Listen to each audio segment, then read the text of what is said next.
Hi, my name is Natalie Weaver, and welcome to the Grow with Sophia series, where we are giving you a glimpse into our lives with Sophia from birth all the way up until her 10 and a half years of life. I promised Sophia that I would continue to keep her story and impact on this world alive. We would love to share the lessons that we learned from her about true beauty, acceptance, and unconditional love. My wish is that you will honor Sophia's memory by committing to teaching your children, classrooms, friends, families, and yourselves about profound disabilities and facial differences. And also follow activists online with disabilities and join their fight for healthcare, equality, accessibility, and so much more.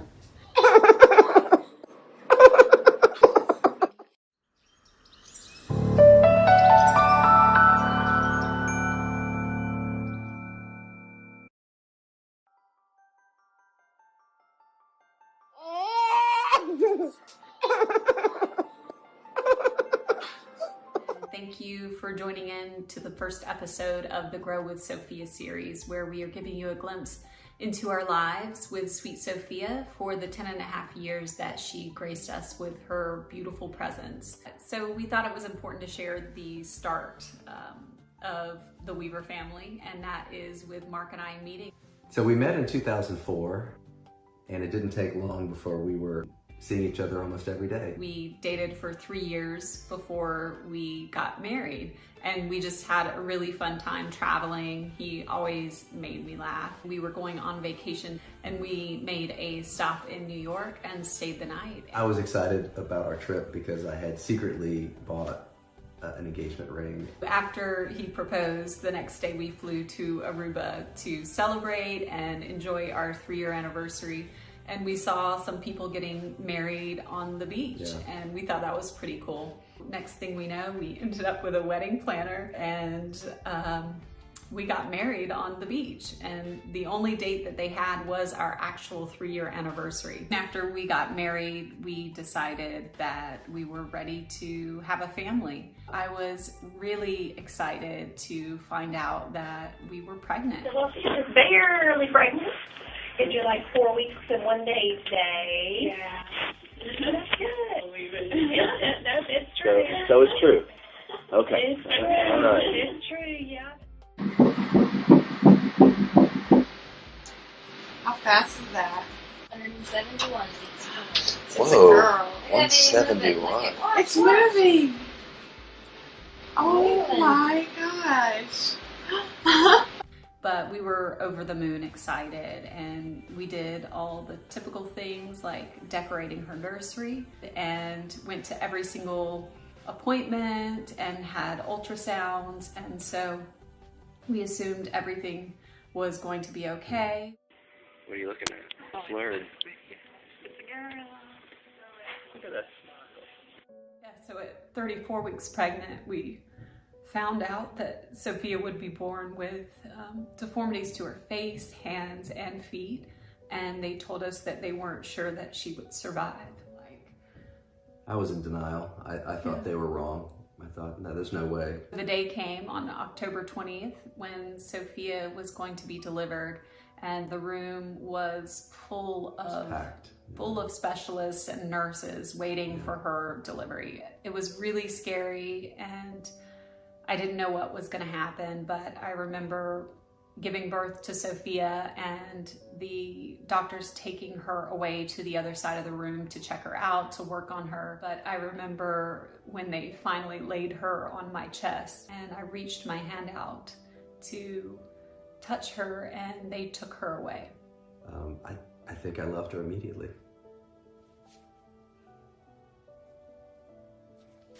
She was easy to love. Hi, welcome back to the Grow with Sophia series. It is the month of May, which means that the 1-year anniversary of Sophia's death is coming up in a few weeks. And that is a really painful time for us, so I wanted to share something beautiful, and that is Sophia's arrival into this world. I want to share the unconditional love and keep her story alive, and I thank you for allowing me to do that. I remember being wheeled into the NICU and all the beeps and the sounds, and her bed was a little bit higher, and so I had to slightly stand up from the wheelchair to see her. And in that moment, the shock that I felt from getting the news at 34 weeks pregnant instantly melted away. And I realized this is my baby, and I am going to do whatever it takes to care for her, and I'm going to be the person that she needs me to be.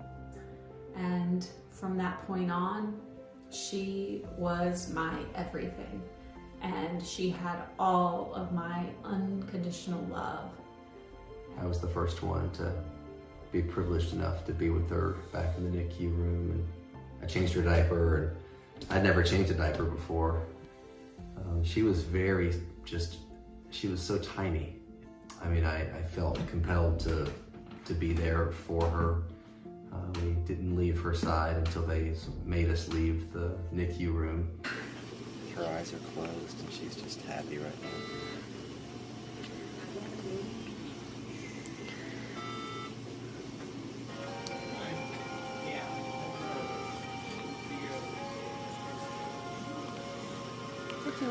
She's got plastic on her eyes just to cover up a little bit, keep them moist. I saw some videos or pictures, and why does she have plastic all over her face? It's just on her eyes because she was unable to close her eyes, and she didn't have the skin like we have under the eye, so it was just exposed tissue. And so if we didn't do that and put lubricant in her eyes, remember we used to put lubricant in her eyes to help them, then she could have gone blind. Looks like the feeding is empty. You're all done. Just trying to look Hey, for good you. girl. Daddy's right here, right in front of you. I'm looking at you. We love you. There's a tube on it too? Yeah, so that tube went in her nose into her stomach because she had to receive nutrition. And because her mouth was different, we didn't know how she was going to receive that nutrition. At 9 days old, she had her first surgery to get a G tube put in. All of the tests had come back negative for any type of changes or syndromes, and we really believed that the only challenges she would face would be due to her differences to her face, hands, and feet. I remember her being very strong. I felt like she kept amazing me with what she would do and what she would overcome. With whatever challenge was in front of her. She was very strong and very determined. I remember just being in awe of her in a lot of ways from the very beginning. I remember we went to the practice suite, which was another step to get out. You had to spend 2 days without all the medical equipment and without all the help and practice caring for your child and all the different medical needs that you had learned. We just got to spend time together as a family. Yeah, we were excited. We couldn't wait to get Sophia home. Yeah, we passed that test, thankfully, and I remember putting her in the car and taking her home. And then we would just figure it out from there. We didn't really know what the plan was, but we had a lot of time together to learn about her and to kind of bond. And I remember we have some pictures from those days and some videos, and we were then who we are now. We were joking and laughing, and I think making the best of this kind of traumatic situation that we had.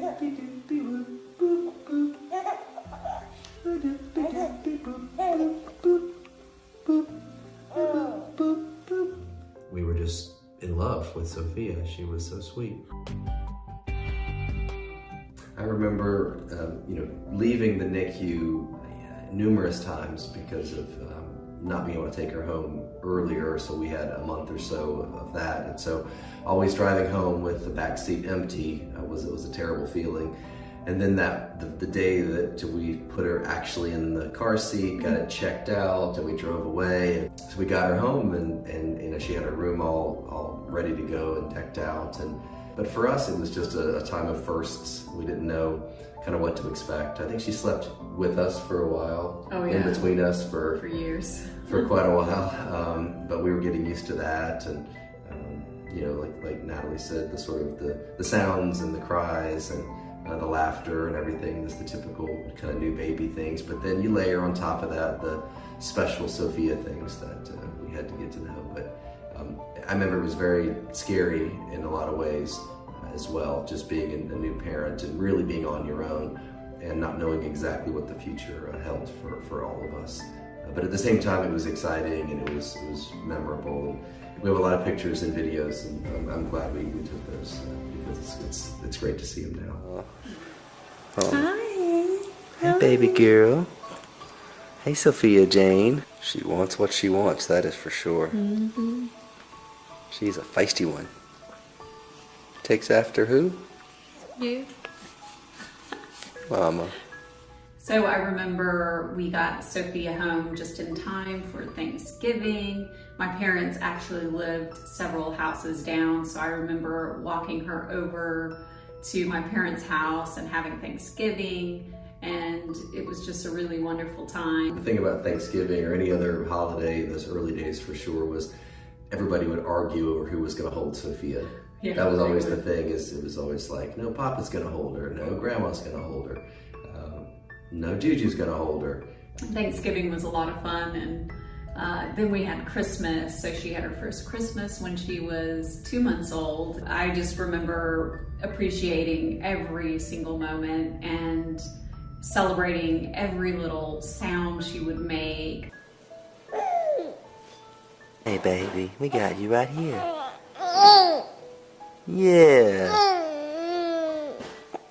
Yeah. I think it was 2 or 3 months old when she started receiving physical therapy, occupational therapy, speech therapy, which was also feeding therapy. And she had a feeding tube, so we weren't sure if she was going to be able to eat. And so she started all of that really early on. I learned, how to help her build her strength, and so we would focus on that every day. You're gonna get those strong arms. We're working on it. You'll figure it out. Yes, you will. It was pretty clear early on that she was strong and feisty and really sweet and silly. Hey, you farted on my face. That's funny.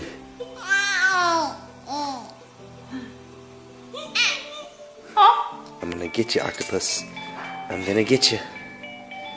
I'm gonna get you. I got you. One of her favorite things to do was to giggle, and she had that giggle throughout her 10.5 years of life, and it always lit up the room and brought a smile to our faces and just so much happiness to hear that laughter. She would laugh with her whole body, and she did for her whole life, and it was such a beautiful thing to see. And ready to go up? Up? Up! Yay! Tutu! Tutu! Tutu! Hi, sweet girl.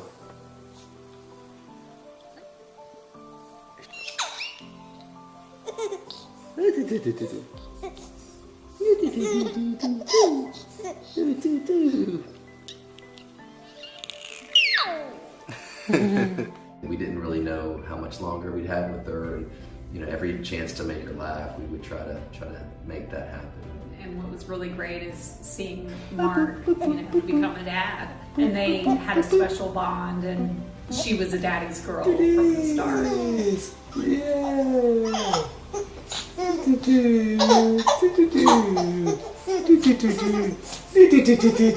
It was just really sweet, and you could hold her, and then she would look right up at you with those big eyes. It was just so expressive, and she knew how to communicate early with the gifts that she'd been given.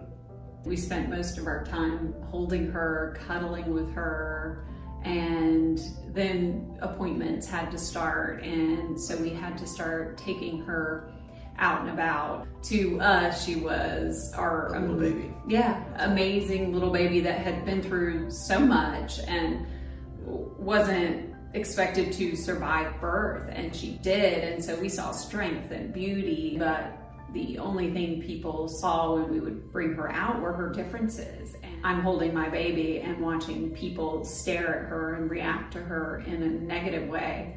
And sometimes it was just curiosity, but sometimes, you know, people were very rude. At some point, we would take her out to the grocery store or something like that, and I was just wanting her to be out like normal, because that's what you do with your child. You know, I remember putting her on the baby carrier, walking her around the neighborhood, or if we would go on a trip to the mountains. I remember those things, but then coupled with each one of those stories is another story about, you know, somebody, you know, looking and saying something, or maybe you know, whispering to one of their friends and then pointing. And I remember a moment when we took Sophia to Philadelphia and Mark had her in the carrier, and these two girls, they walked by and screamed at the top of their lungs. They startled me and all Sophia, of us. yeah. Sophia jumped and they just started laughing.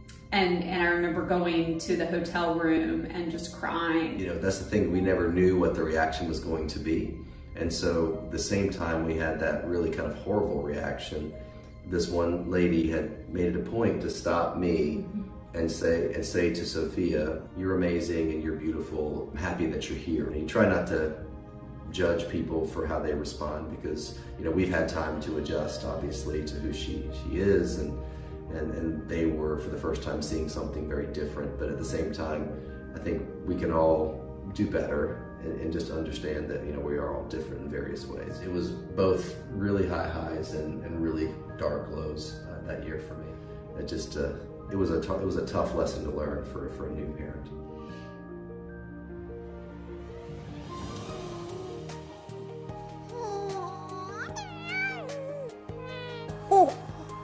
Who is that? Say hey. Say hello. Hi. Hey. Talk for the camera. Hi, my name's Anthony. I'm Sophia's cousin. I'm 17 years old, 5 years older than Sophia, and Natalie is my aunt. First time I met Sophia, she was 1 month old, and I met her when she got to her house for the first time. And I thought she was really cute. I just thought she had a cute nose, cute eyes, and she was cute all around, so the facial differences weren't really anything to me. She was still my cousin no matter what. Okay, Sophia's gonna be on the video, okay? Peace out. Hey, wanna jump? Wanna jump? Boing, boing, boing, boing. I fell in love with her, and she was really fun to be around. When she was really young, I used to hold her and feed her bottle. We went on a lot of walks. We had a ball pit that we played in, and then we had an inflatable pool. No different from anyone else. You could tell if she wanted something and if she didn't, just by her facial expressions and by her eyes and by the noises she would make. So, I mean, to me, it wasn't that difficult to know what she wanted to do and what she didn't want to do. Life without Sophia, it's not the same anymore, because every time I would come in to the house, I would usually say hi to everyone, but not saying hi to Sophia. It was kind of weird not seeing her. No matter the way you look, no matter what disabilities, you're still a human being. So treat them the same way, and to always just live in the moment, because you don't know how much time you have, and just be around people you love. Supergirl, da-na-na-na-na. Supergirl, da-na-na-na-na. Whee! Here you go. Yeah? Hey!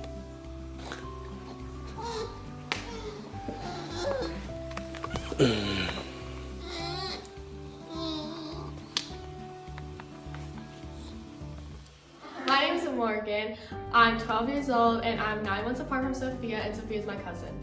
When I was growing up with Sophia, we always had the funnest times because she was the closest in age to me, and we would always play together, we would read together, and like she would crawl around with me, and I could just teach her little things around whenever I was playing with her. So we like to do arts and crafts a lot because whenever her therapist would come over, she would usually do arts and crafts with her, and then I would join in the arts and crafts. She really liked when I would read to her, so I would always read to her, and then we would play downstairs in the toy room or something like that. I remember when Sophia was first born, and it was just like, I was like, oh my gosh, okay, so I have a cousin that's a little bit younger than me. So I was super excited, and I was really excited to have a new cousin that I could play with and I could talk with and everything like that. I think I was probably about like 2 or something when I realized that she is different than us, but it didn't really faze me that much because I grew up with her, so I thought she was exactly like us.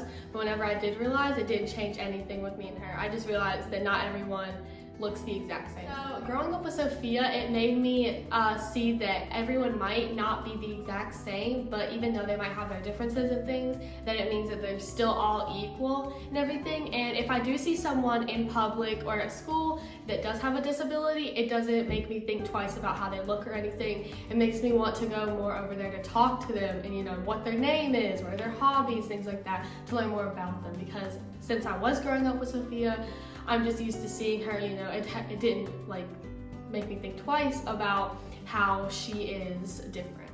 And one of the main reasons I am sharing our lives with you is to normalize facial differences and profound disabilities. Every time we would go out with her, it was new people seeing her for the first time. And you can't look to your neighbor or even within your community and see someone with facial differences and profound disabilities all the time. So oftentimes this is the first time someone is seeing someone like this. And what I believe is that you start as young as possible and share people with your children that have facial differences and disabilities. All types. I had to with my own children share with them different types of facial differences and disabilities. I made it a priority in my home, and I hope that you will make that commitment to do the same. And if we all do that, then people with disabilities and facial differences won't be treated in a negative way. You'll notice in the pictures the redness, and basically she didn't have skin covering the lower part of her eyes. And we had taken her to the Children's Hospital of Philadelphia, where they had a specialist, an oculoplastic surgeon. And one of the concerns is keeping the eyes moisturized and keeping them from being damaged. So there was a chance that she could have lost her vision. So we decided that she would need this surgery so that she wouldn't lose her vision. We didn't want her to lose any abilities that she had. I remember us going back to the room to get her prepped for surgery and just trying to be as happy and positive as we could. But it was so scary for us because we knew that her airway was different and that could cause some issues with intubating her. So that was really our first experience of, you know, having someone take her away from us. And she was gone for about 7 hours total.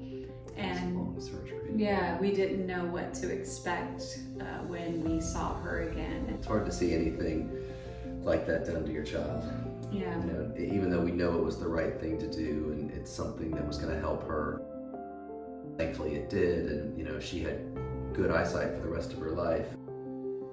She was so tough and she was so strong. After all she'd been through and all the medicines leaving your body after that long procedure, she laughed and she almost gave us permission to exhale and know that, you know, maybe it was going to be okay, and maybe she was going to be okay, and you know, keep doing what people said she wasn't going to do, and that was, you know, thriving and surviving and doing great, and she did that for 10.5 years.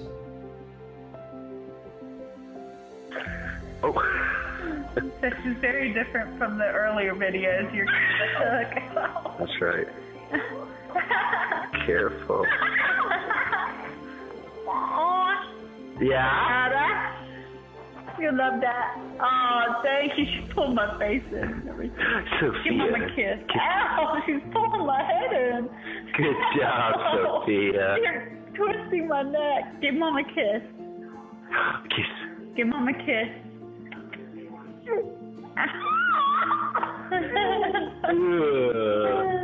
Say hi.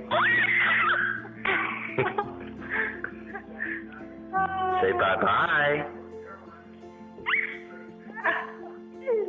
Welcome to episode 5 of Grow with Sophia. I call this one the golden years because it was the first 2 years of Sophia's life where her sweet and sassy personality were emerging every single day.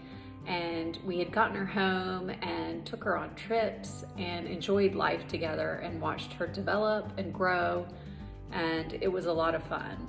I remember having a lot of alone time with Sophia. Mark had to go back to work eventually, and we just got to spend a lot of time together getting to know each other. Oh, nothing. Sophie's just... She's been rolling on her stomach really good and just having a good time. Hey, Dada. Let me put you on speaker. It's Daddy. Baby girl. It was our first experience with medical things, and it was really difficult to let our daughter go for surgeries, and she had to have a few to straighten her feet because we wanted to give her the opportunity to be able to stand, build strength, and maybe walk in the future. We weren't sure if she would be able to or not, but we wanted to give her the opportunity to try.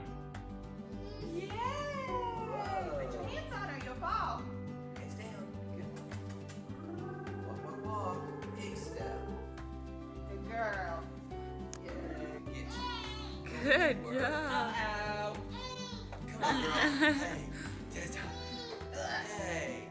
Go get Dada. Go get it. I remember taking her on her very first beach trip, and she absolutely loved the water, and that's where we discovered her love for the water. And till the end of her life, she spent a lot of time in water floating. It was a great time for her body to relax and be comfortable, and she loved to splash and get water everywhere during bath time and in the pool.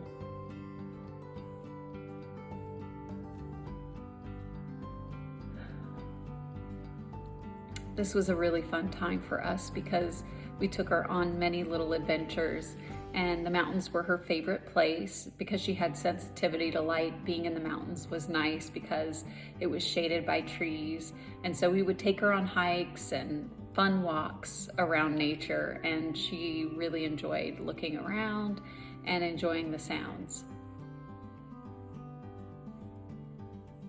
Ever since I brought Sophia home from the hospital, I always worried and wondered how long we had with her.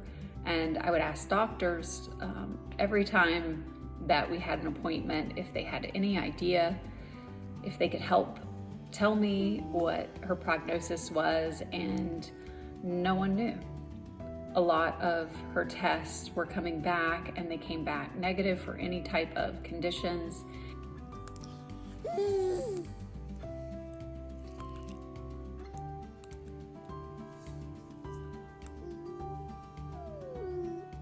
Blow kisses. Good girl.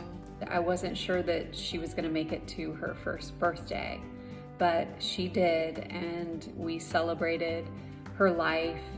And it was always in the back of my mind, is she going to make it to her next birthday? And let's celebrate as if this is her last birthday, because no one really knew.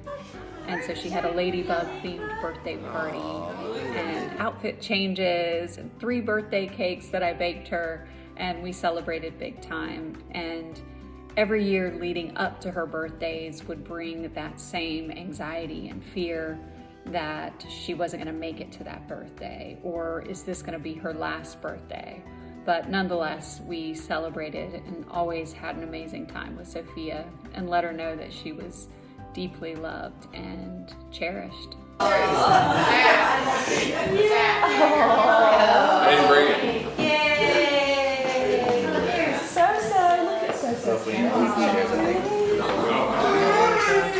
Yeah, her hat's on. How are you doing?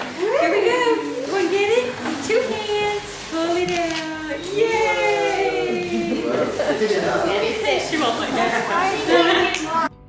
I remember she got into Elmo and TV shows, and she really enjoyed watching shows that had music to it. And she would just tap her hands and stomp to the beat.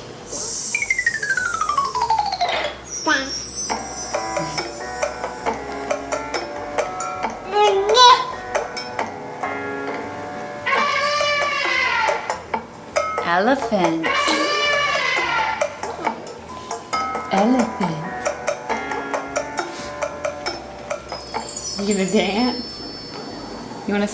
It was really amazing to watch Sophia, and she was developing typically and playing and loved music and dancing and laughing and had her favorite toys and contraptions that she would play with.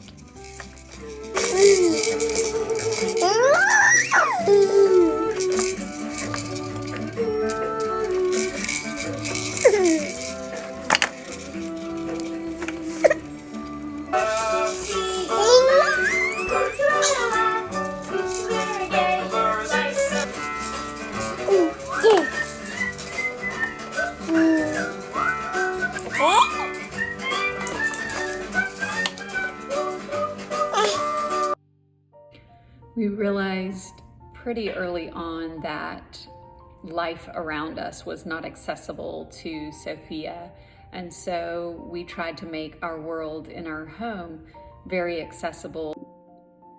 We also realized that when we were taking Sophia out to run errands or do anything, many times she would come home and catch something from being out, and having a cold was much more difficult for Sophia because of the way that her mouth was, and it caused a lot of breathing issues. So we had to keep her safe and protected. We also discovered Sophia's sensitivity to light, and sometimes taking her out in the sun was painful for her eyes. So we figured out ways to make our home filled with fun, things to do like swinging and riding bicycles and other fun activities.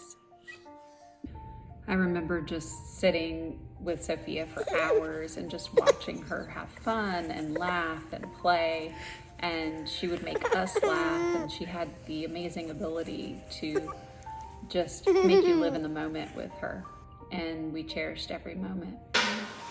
I'm gonna do it again? Are you done?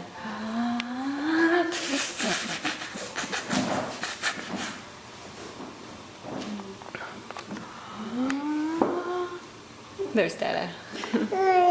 Say that once she sees the camera, she stops. Whatever you're doing. Yes, you need to eat. You want some baba?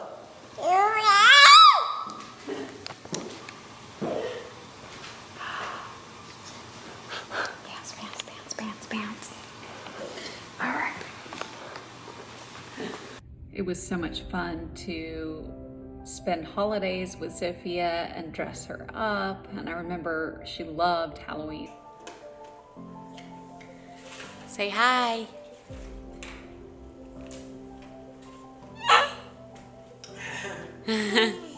Hi. There you go. Where are you going?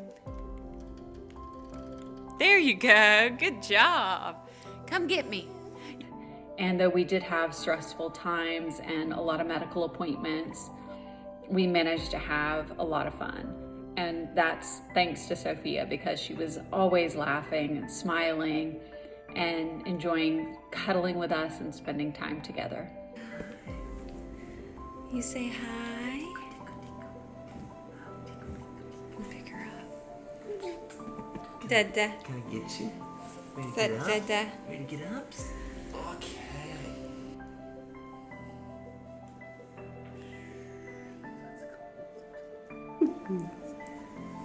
Hey. Whoa. Really? Got those knees?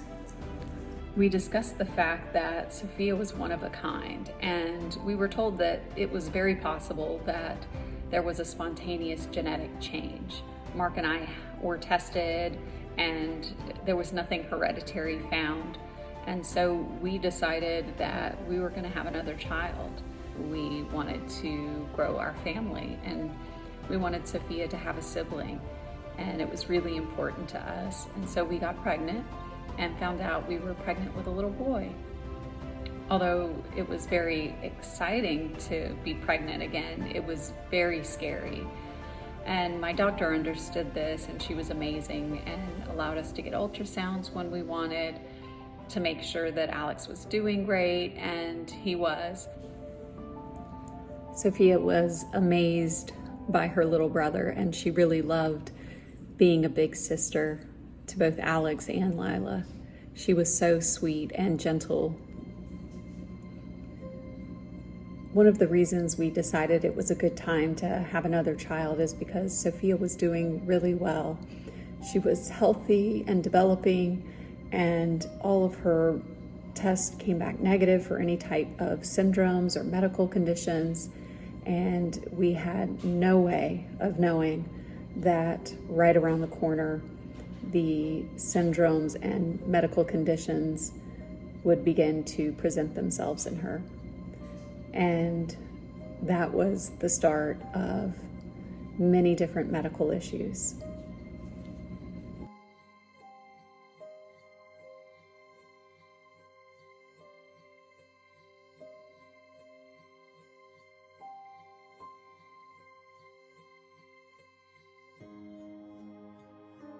Baba.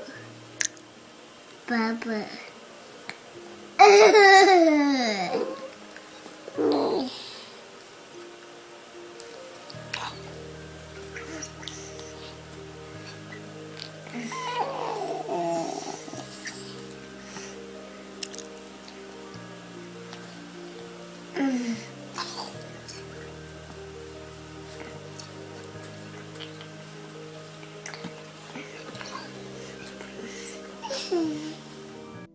Hi, welcome to the Grow with Sophia series. This episode is about Alex and Sophia. We were ready to add to our family. We always wanted several children, and we didn't want our plans to change. You want to touch Dad Sophia was doing really well, and at that point and stage in her life, we thought the only challenges that she would face were the differences to her face, hands, and feet. And so we decided it was time, and it was exciting and scary, and I would get ultrasounds anytime I felt worried, and they would let me see his face and make sure that he was okay. And once he arrived, it was an amazing time, and we were so excited to have him. The experience of giving birth to Alex versus Sophia was extremely different. There was a lot of fear involved with not knowing whether Sophia was going to make it or not. But I remember when he was born, I was waiting to hear his cry, and we finally did. So I remember bringing Sophia into the hospital, and she just got a kick out of seeing her brother and thought, she would look at me like, who is this? What is this?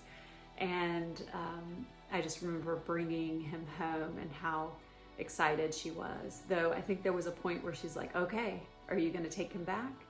And then she just realized he was here to stay, and he was her little brother, and she would hold him, and they spent a lot of time together. And at this stage, Sophia was around 2 years old when he was born, and she began to have these crying spells, nonstop crying spells. And it wasn't like she was in pain. I could differentiate the types of cries that she had. It was more of a frustration. And at first I thought she was jealous of the new baby, but it began to happen more often. And later on in life, we realized that it was because of Rett syndrome. It's called the regression stage, where children around the age of 2 begin to lose their skills, and it's very frustrating and scary. And so we had Alex home, a new child, then Sophia's issues started to begin. And that was really difficult. My name is Alex. I'm Sophia's little brother, and we were 21 months apart. If Sophia could hear you, what would you tell her? Probably just like, I'm doing good and I miss you. Yeah. Hi. Hey! Miffy!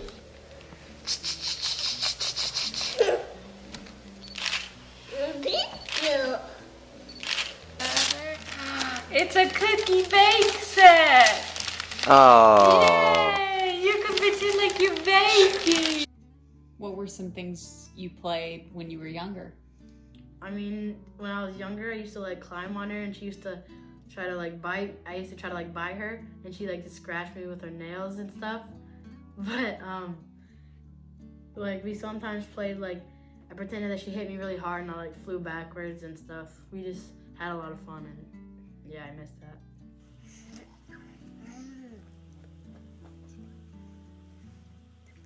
What's that, Alex? What's that?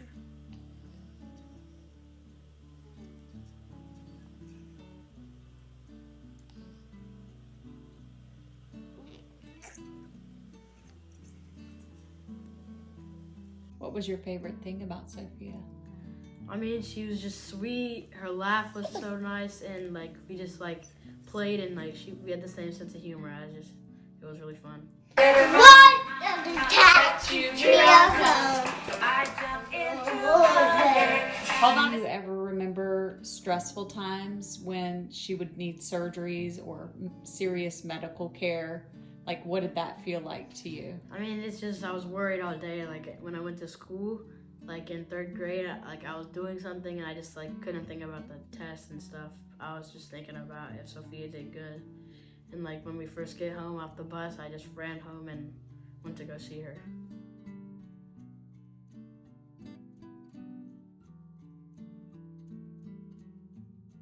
So, you know, I had to spend a lot of time with Sophia with medical stuff, and I always like to do special things for you and spend time with you and make sure you know that you were loved just as much. And one of my favorite memories is the basketball thing. Oh yeah. So my birthday, I got like a lot of signatures from like good NBA players like Steph Curry, Andre Iguodala, Klay Thompson, Damian Lillard. And I mean, that was the best birthday I've ever had. And I got some video messages from other NBA players wishing me happy birthday, which that was amazing too. What's up, Alex? This is Vince Carter here. Titus O'Neil reached out to me and told me your story. I was so moved by it, I wanted to wish you a happy, happy birthday. You're turning 8, right? Well, I hope you have a wonderful day. Enjoy it, my man. You deserve it. Hey, Alex. This is John here. I just wanted to say happy birthday. Heard you've been a great big brother. Got my boy Larry here. He wants to say happy birthday. What up, Alex, man? Hope you have a happy birthday and enjoy your day. All right. Have a good I don't think Alex really thought about or cared about the fact that Sophia was different. When he got a little bit older, he had some questions here and there and would point and touch her teeth and things like that. And we would always just tell him, this is the way she was born. This is who Sophia is. It's a part of her. And I don't think it meant anything to him until he was old enough to start having friends around, and the friends would react to her. At what point do you remember thinking, oh, she's different than everyone else? Can you remember back to that time? Probably when the first time somebody not made fun of me, but just said something about it, like somebody said, oh, your sister's weird, and I just really had to take time to just think about why'd they say that. And that's when I noticed a change and a worry. Are people going to laugh at me? And those types of things. It does hurt my heart that the only time it bothered him that his sister was different is because of the way other people reacted to her. What was the hardest part about being Sophia's brother? Probably the people making fun of her right in front of my face. That hurt me. I try not to cry, but sometimes I did. It's just that's what everybody talked about, and it was they're making fun of me. But I always looked at her as like the same person as I look at everybody else that I love. It's just, yeah. The older the kids get, the more clever they become with their insults. And Alex is no angel. There is nothing different about him in that sense. He is a typical kid. He makes bad decisions. He might treat someone unkind. He might have issues with kids at school. And oftentimes the kid's first go-to insult is something about his sister who has passed away. Or I've seen parents and kids be very judgmental because the work that I do, that's put on him. So if he acts out in a way that is less than kind, then that's another insult that I hate, that pressure is on him and those judgments. He is a typical kid, just like anyone else, and he has to learn and grow and make mistakes. Now that you're old enough to be on social media and read comments, what do you think about the mean comments that people make about her? Like, how do you take it? I mean, it's kind of like, and it's not worth it. It's just like, they have nothing better to do with their lives, so it's just like, leave it alone or just leave the comments. Just, I don't want to like start like a big fight with them. Mm-hmm. What about all the wonderful, loving comments, like when you did special books by special kids and people were talking about you as a brother and they just love Sophia, and how did that make you feel?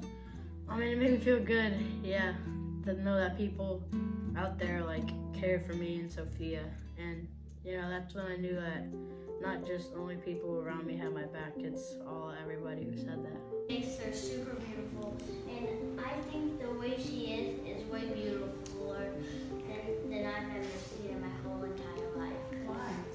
Because she always brings happiness into my heart. She always gives a smile on her face. She's always happy. She's never sad. And if I have a bad day, if I look at her, she's the first person that I see when I get home, and she just makes my day refresh and all of the good stuff. What's some of the nicest things your friends have done for you in regards to Sophia? Like my friends now, like at my new school, like they're just like very caring, and like they like wear Sophia's voice stuff, and you know, I really appreciate them for that.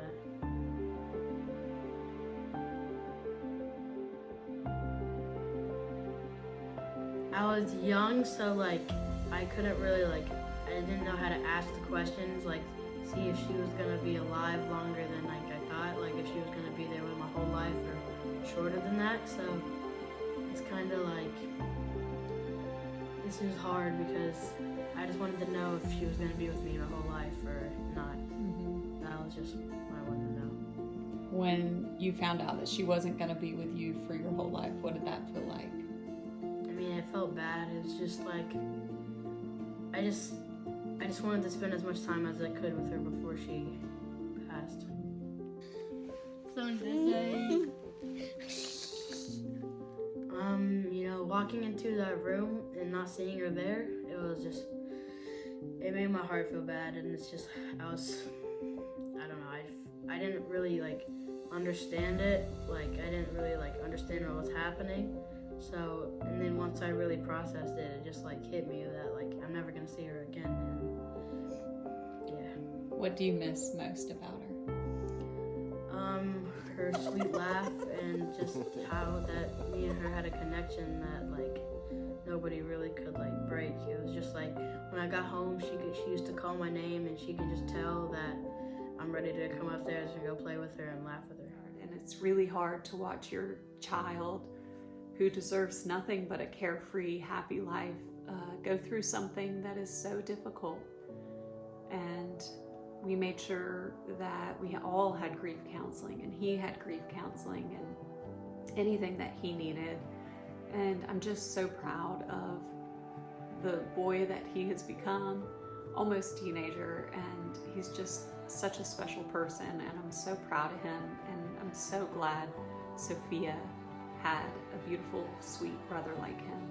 I wish you all just met her. It's just she changed my life so much. It's insane how sweet she is, and she tries to I don't know, she's just super sweet, and I try to be just like her, and I try to just stay strong, and whenever I have hard stuff, I just think how brave she was going through surgeries, and that makes me push through with a lot of stuff. It's really sweet, buddy. Thanks.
Hi everyone, welcome to the Grow with Sophia series. This is episode 7, which I can't believe, and it's called Diagnosis Downfall.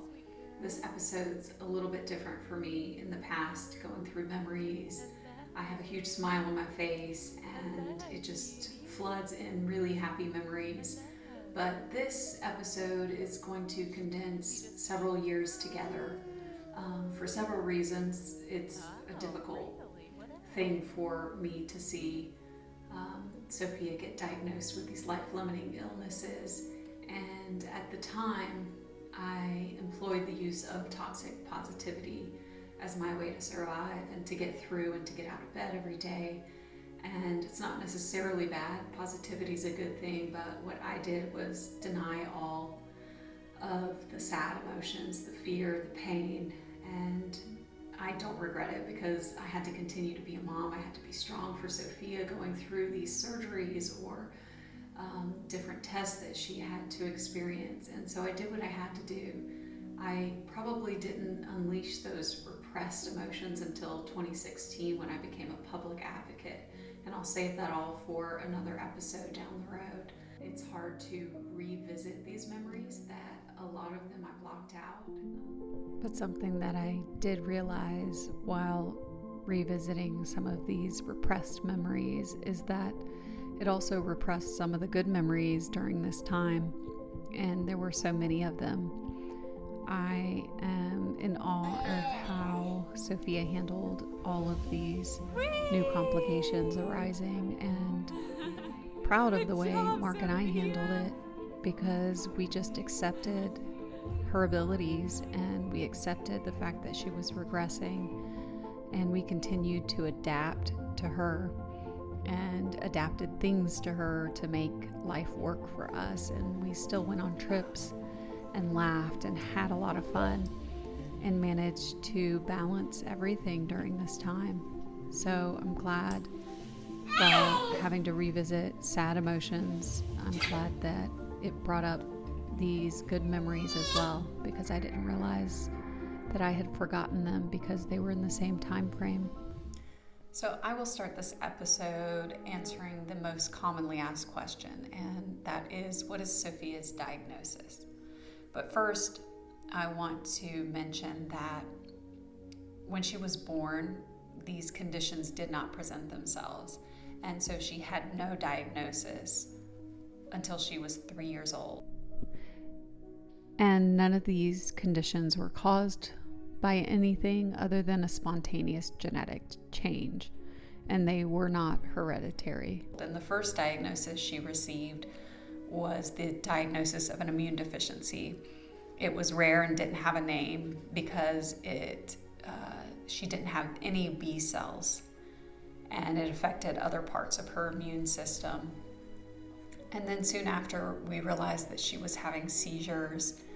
And at 5 years old, we had a name for why her skills were regressing, and that was Rett syndrome. And basically, Rett syndrome doesn't typically begin to present itself until 2 years old, and slowly your child loses the skills that they gained. They're developing typically, and then all of a sudden that changes, and their ability to use their hands. And for Sophia, she started to lose the ability to hold her head up. It caused seizures, tremors. It affects the autonomic system, which is your body that automatically breathes. It automatically swallows. Your heart automatically beats. And Rett syndrome can cause your body to forget that. And so there would be breathless moments or swallowing difficulty, which is why she had to get her feeding tube put back in. And she also was diagnosed with type 1 diabetes. But later on, we had a scientist who researched her DNA and tissue, and her, along with maybe a dozen others, has an immune deficiency that is what caused her facial differences, hand-foot differences, and some other things. Though I have made the choice not to share the name of that syndrome because there were things about Sophia that were very personal that I chose not to share. And now that this syndrome is a published syndrome, those details are out there, and I think those are too private to share, so I will keep that to ourselves. But it is the syndrome that caused her immune deficiency, lack of B cells, and caused the differences to her face, hands, and feet. There are other cases like her, Sophia's had the most prominent changes in appearance. I remember the first time Mark went out of town, and I had Alex in my arms and I had Sophia in my arms, and you will see in many pictures I'm holding both of them for years and years. And it was one night I was sitting there by myself, and both Sophia and Alex started crying at the same time. And I remember feeling helpless, and I would have to take turns with who I could help and assist. And this was kind of the beginning of the regression stage for Sophia. And it was all a part of Rett syndrome, which we didn't know about until she was 5 years old. So at 2, she began having moments of regression, but she still was doing great and was healthy. And I remember taking her to an appointment, and someone had mentioned this North Carolina program for children with disabilities that gave Sophia extra assistance. And basically Sophia had great private insurance, but there was so much that they don't cover. And this program covered the costs that our private insurance wouldn't, and also services that it wouldn't, like medical equipment, wheelchairs, different things like that, bath chairs. Say hi, Papa. Say hi, Papa. No, he's not here. Hey.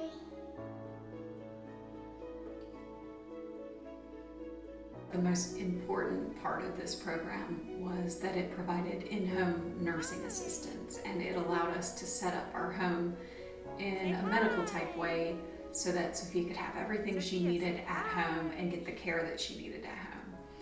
And I remember when we signed up and Sophia was approved, and we had the first nursing assistant scheduled to come out the next day. And I remember that night just crying and crying because I felt like I had failed because I wasn't able to care for both of my children without help. And then we met Ella, and she changed our lives for the better. Hello. Yeah. Buckle. Lily, Lily, Lily, Lily, Lily, Lily. Say hey. Hey, Ashley. Hey, Sophia. Hey. And Ella was the very first nursing assistant that was with us, and she was there till the very end. And when I say the end, I mean the moment that Sophia was no longer with us and her presence was valued and appreciated and needed. She changed our family and allowed us to have typical moments and to be able to function as a family together. And Ella was just the most amazing person. And throughout the years, we had so many amazing women a part of our families and in our home. And it just made a really huge difference in our lives. And as Sophia was diagnosed with certain medical conditions like her immune deficiency, you know, taking her out wasn't possible without risking her life. So we were able to do things and take our son out and take him to the park and know that Sophia was being cared for and played with at home. We are forever grateful to Ella, and just one of the most dependable, amazing, strong women that I've ever had the honor of being around. So I remember when I had Sophia, I would always ask doctors, like, how much time do I have with her? I wasn't sure if she would make it to her first birthday, and when she finally did and met that milestone and then began to develop typically in her own way and was playing with toys and talking and able to eat on her own. We actually had her feeding tube removed. She was just doing really well, and her and her brother loved playing together. Anthony! Anthony! Oh, so you splashed all over me. Alex! Are you saying Alex? Yeah. You called me. So called me Alex. Alex. Alex.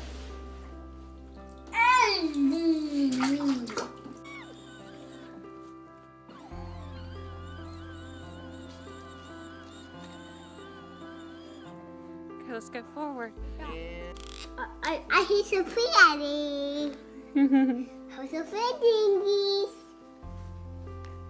What's Alex doing?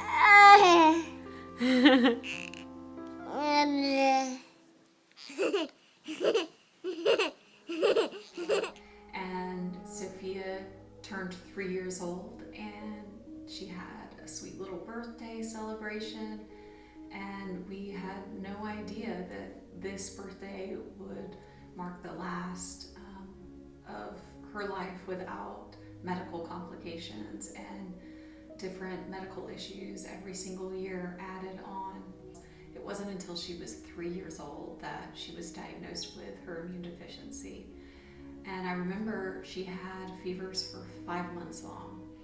And I kept taking her to different specialists, doctor's appointments, tests. And that's when I realized I really have to become a forceful advocate for my daughter. And I said she needs to be in the hospital. She needs tests run. I can't keep waiting week to week for different specialists. And this isn't typical for her to have fevers nonstop for this long. And so she had really great doctors, and they admitted her to the hospital and began running tests. And I remember at one point saying to a doctor, hey, is it possible she has an immune deficiency? I have been searching and researching just to try to figure things out. And they said, that's highly unlikely. That's so rare. And I said, you know, I really think we should test anyway. Sophia is rare. And they did, and it turns out she had an immune deficiency. It's just one of those memories and one of those moments that shifted me, and I said, you know, I have to be a bit more forceful, and I have to advocate for my daughter. And from that point on, things kind of snowballed, and we started to notice that when she would sit up, she would start to fall back. We noticed a regression in her ability to use her hands and play with things, and she began to drop her head occasionally. Hey, hold it.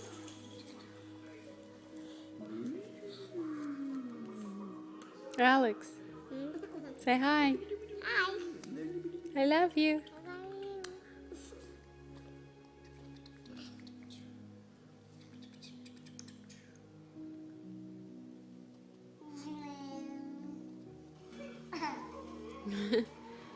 You laughing, Sophia?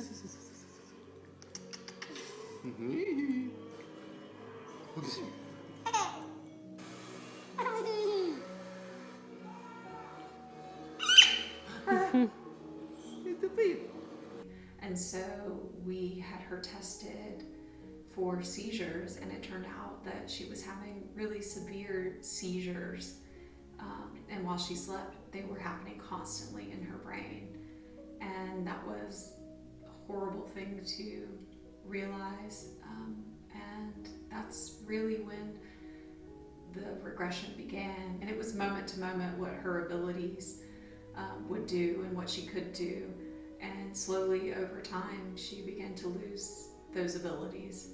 And I think by the time she was 4, she had to have her feeding tube put back in because she was losing the ability to swallow properly. And it was really difficult to see. It was scary, but we continued to do therapies, and we didn't want her to lose the skills that she had developed at the very least. And we thought, you know, it was still possible to continue the therapies to strengthen her neck. We tried so hard, and little did we know that it wasn't going to be possible because she had a condition that would slowly deteriorate all of her abilities that she had gained.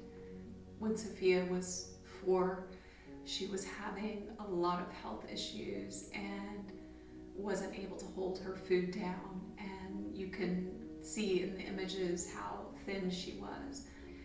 And again, I had to advocate hard and push for her to be admitted into the hospital because we were going from specialist to specialist, and within each appointment are weeks. And my child was going through a lot, and she was losing weight and she was struggling. She also had several surgeries during this time to help relieve her pain.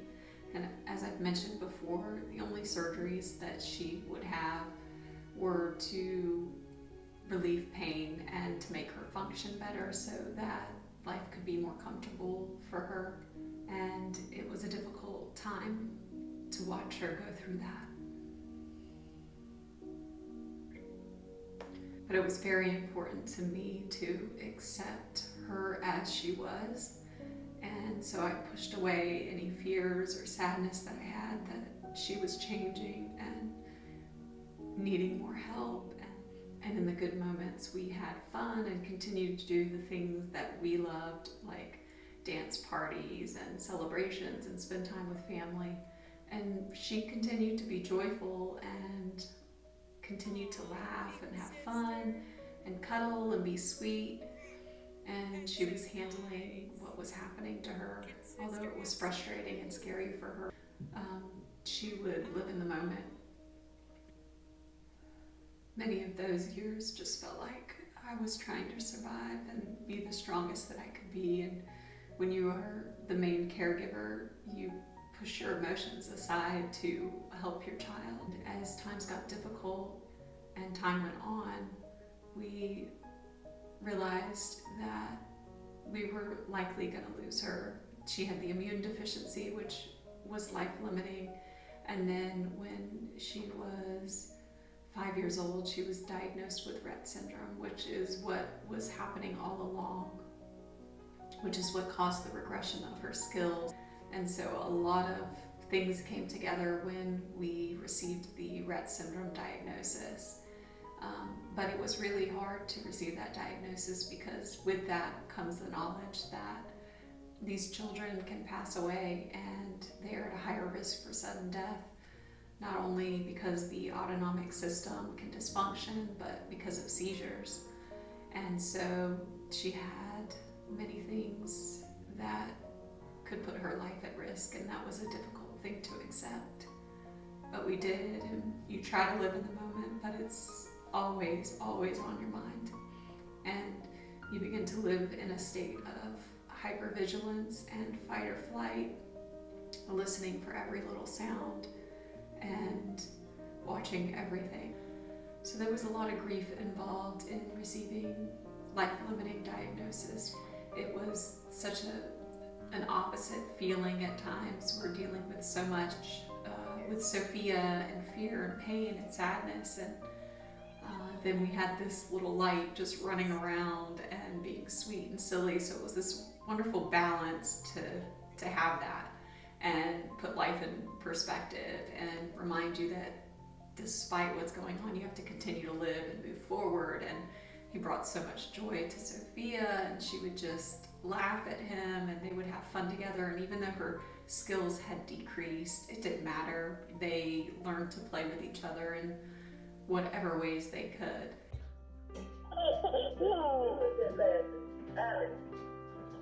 Say hi. Say hi to the camera.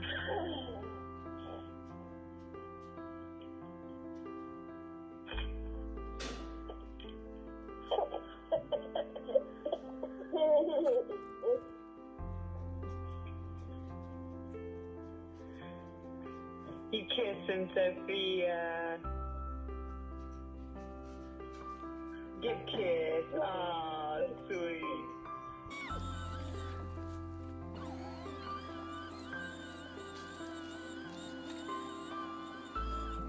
Okay, let's go forward.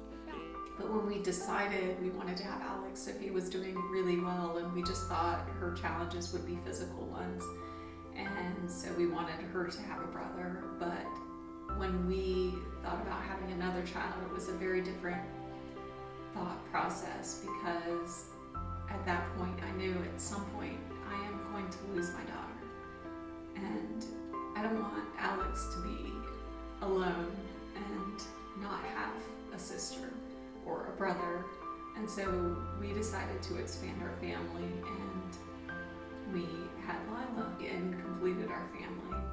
And it brought a lot of joy to our family, and as promised and demanded, Lila will be born in the next episode, and that will be hers to share. Blow Daddy a kiss. Oh, good.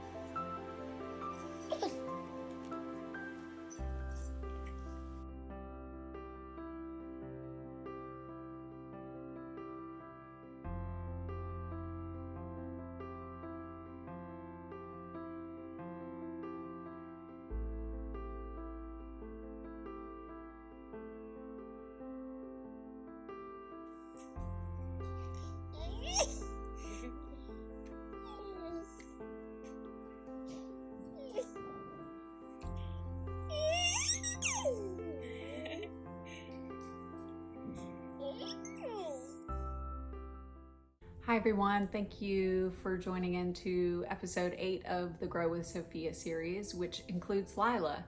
And ever since I started this series, Lila has asked me repeatedly, when's my episode?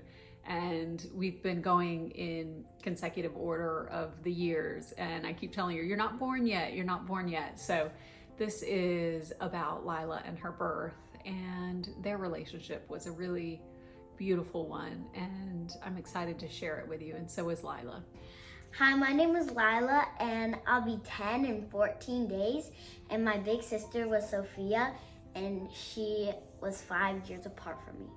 So Lila was born in 2013, and this was a really interesting time for us. Sophia was beginning to have medical issues, and she had several medical conditions that were diagnosed finally. And the decision to have Alex was a very different one than the decision to have Lila.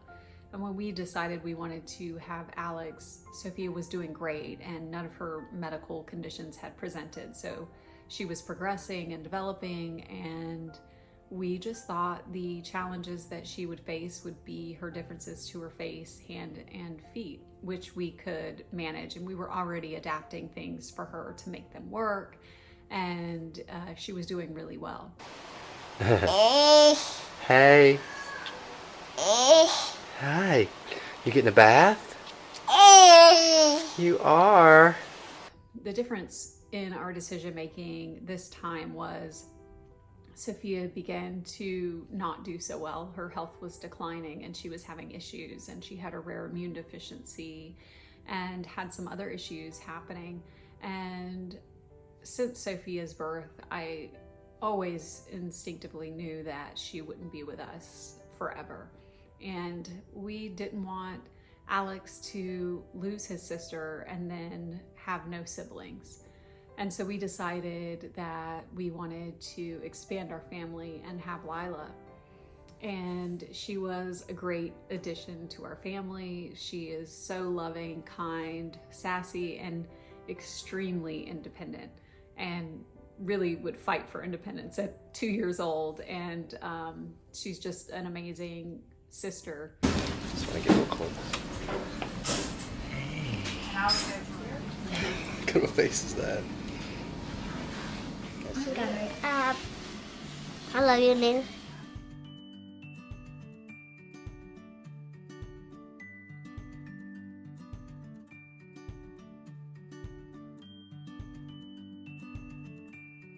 I see. Baby don't have penises. Girls don't. That's right. I see. She's a girl. Baby don't have penises. Only boys have penises. Ah! Boy babies have penises. Hey, Sophia. But she's a girl baby. She's a girl baby. Hi. Did you have a good little nap? So after we had Lila, I remember us just doing everything together as a family and being as one. Okay, smile. Still. Yeah, I feel you pushing. That's good.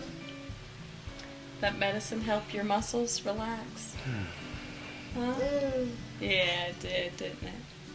Are you feeling good? Are you feeling good? Yeah. Yeah. I felt really good about Sophia being different because I've always thought that you're beautiful the way you are. I will look like this. Who doesn't?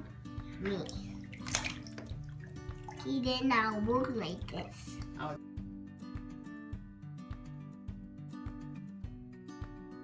There were a lot of things that Sophia was unable to do because of her medical conditions, and it would put her at risk. But it was really important to Mark and I that our children have a typical life. And so because we had nursing help, we were able to take them to the park, and we were able to go on trips and do things that Sophia might not be able to do. But we worked really hard in giving them a typical life, but also embracing the fact that our life wasn't typical, and knowing that the impact that their sister would have on them would be so wonderful. Happy birthday to you. Happy birthday to you. Happy birthday, dear Lila. Happy birthday to you. Come help her blow out the candle.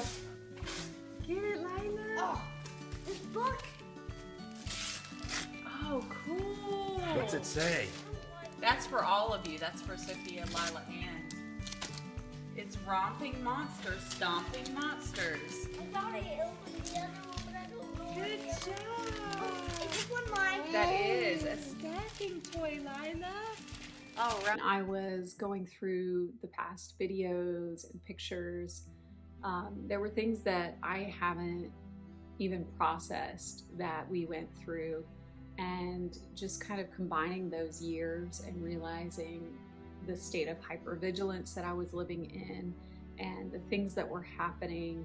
This time frame was a time of a lot of surgeries, starting with her having to go into the hospital, and the situation where she almost had to be trached and almost died. She was very thin at this time, and I don't share many pictures from this time frame. I remember her just being sick for months and going from specialist to specialist and tests and waiting. And I had to reach out to her pediatrician, and she's an amazing pediatrician.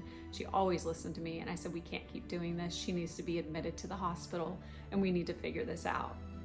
And we spent 2 weeks in the hospital at that time. I think Lila was 6 months old. At 5 years old, Sophia had a surgery, and she stopped breathing as they were putting her under, and they had to cut at her neck to try to trach her, but they couldn't cut through, and miraculously she just started to breathe again.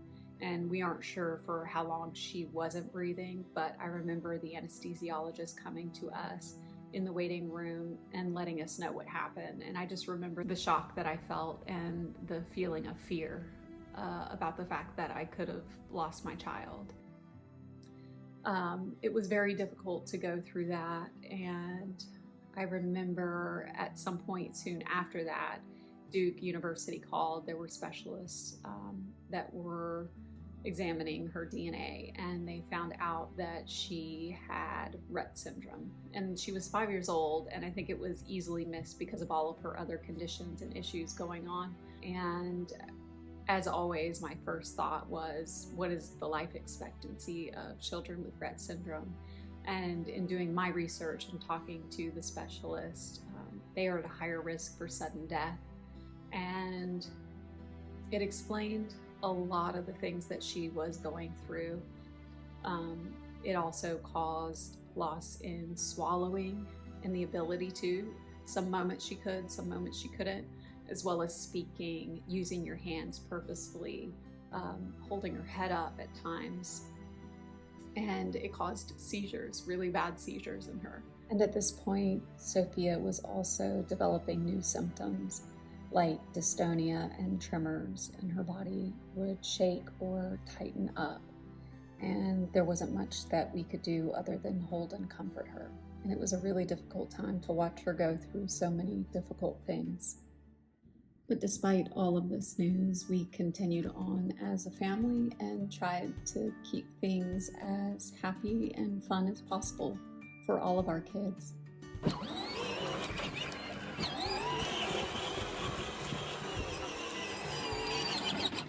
Dad, could I have a cookie? Nana!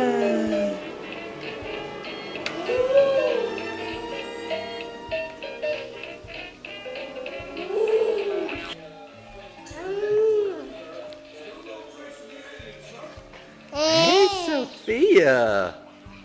What you doing? Hello. Hey. Say, it's Easter Day, 2014. That's 5 years old. Yeah, you're gonna take a quick nap first, and then we're gonna go see Morgan's and her Easter eggs. Does that sound like a good idea? She's knocking. What do you say now, Sophia? All right. Look, you got some candy. Put it in her pail for her. Yay! Your first house. Okay. What do you say to get some candy? What do you say? Trick or treat. Trick or treat. Yay! Okay, we're in the next room. The next house. We gotta knock on the door, Sophia. Where are you, girl? We gotta knock on the door. Come on, Mom again. Hello. Oh! Even though we had received the diagnosis of Rett syndrome and knew that over time she would lose most of her skills, she still had moments where she could speak and eat and swallow and even take steps and have purposeful movements. So we continued on with therapies and trying to support her growth. You're right. Ready? Step. Yay! Step. Come on. Mimi. Step. Mimi. Good. Step. Yes. Come on, Sophia. Come get a piece of candy. Come get a piece of candy in the kitchen. Good. Come on, get that candy. Do you want cherry flavor? Oh, I think you do. I think you do. Do you want raspberry flavor? Yes. Do you want bubblegum flavor? Whoa. Mm-hmm. Yeah. She's getting you, huh? You gonna get Alex, Sophia? Aw, that's sweet. Some of my favorite memories of Sophia was when we would get in our aunt's pool and swim around. Mm-hmm. And we were like always matching and we were doing everything together. A funny memory we've had was when I had like a Chick-fil-A cup and she knocked it over with her hands. You trying to knock her drink? Good job, Sos. Oh! Good job! Are you just gonna get her? Oh!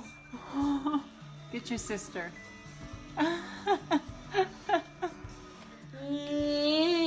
Yay! Are you getting your sister? She's like getting my sister. She's like, literally was like that. Get me, it doesn't hurt. Is that funny to you that you're getting your sister? So me and Sophia would like have like a spa day. I would brush her hair, I would like dress her, and I would even take stuff out of her closet.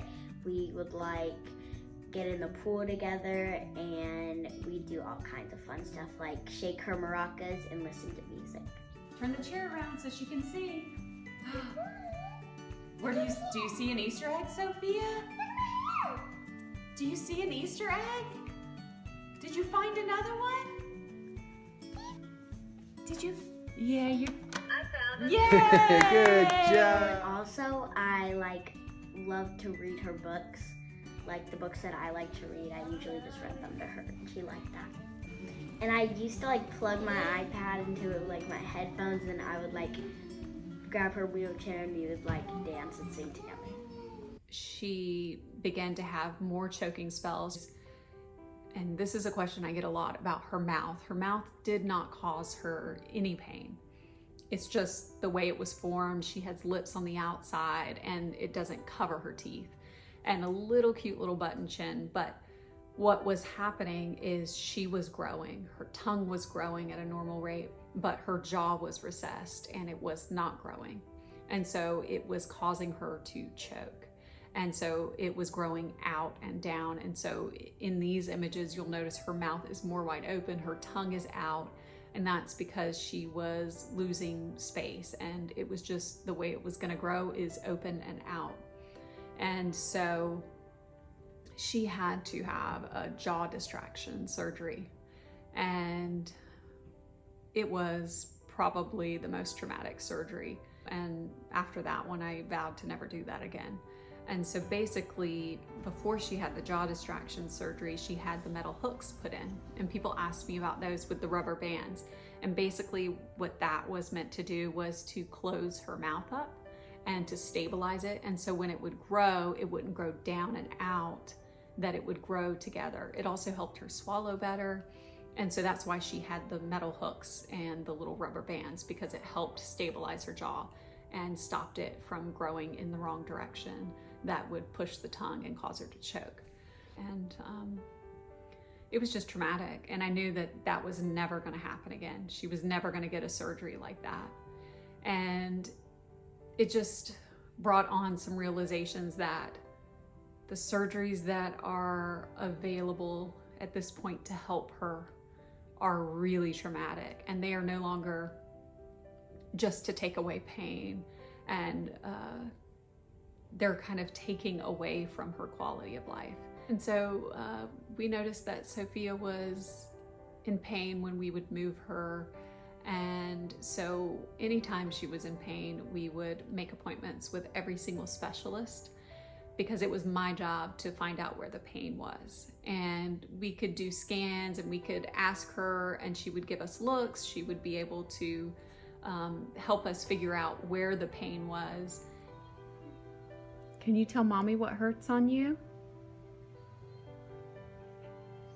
Hip.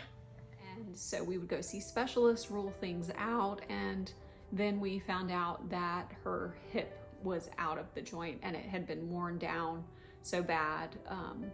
She had also developed scoliosis, as children with Rett syndrome do. And so her spine was curving, which pulled her hip out and caused friction. And so she had to have a hip surgery to have a metal bracket put in. And this was the surgery that we actually printed out her heartbeat, that I have the logo to our organization and the tattoo. And I didn't realize it until I looked back at the pictures, but it's a pretty significant surgery because she did not recover like she usually did. when Sophia would have surgeries, the next day she would act as if everything was fine. She recovered quickly, she would bounce back, she was in good spirits, but this one was very different. She had to remain in casts and braces for a while. And I just knew that something was different with her, and she didn't come out of anesthesia like she normally does and had struggles and issues. And I just knew that her body was changing. And this was the point that I was realizing she was beginning to decline. And this was the beginning of her starting to die. However many years that was going to take, I didn't know, but I knew that it was the point of doing well, having issues, and then the decline. I had to be in tune with her body and what it was going through, and so I was very aware. And at the same time, she was having choking spells and issues, and we took her to see her specialist and the surgery options that they gave us to help her, because like I said, her tongue was growing and she was losing space in her throat. And the options were horrific. And I said, I am not gonna do this to my child. I promised her I would listen to her, and I know that her body is changing and it's becoming tired. And I talked to her pulmonologist, who was an amazing doctor who covered kind of everything about her body. And he was very supportive in the decision to say no more surgeries. And he called hospice and had them come in, and Kids Path came in and they helped. And during the very overwhelming time, they took care of so many things like her medication, her medical supplies. But the interesting part to having hospice come in and me knowing in my heart that I was saying, we can't keep doing this. This is too much. I kept that to myself. I told everyone else that they were just coming in to help while she was going through a hard time. And I don't know why I did that. I think I wasn't wanting to accept what I already knew. And so I just kept it all to myself, which is what I would do often.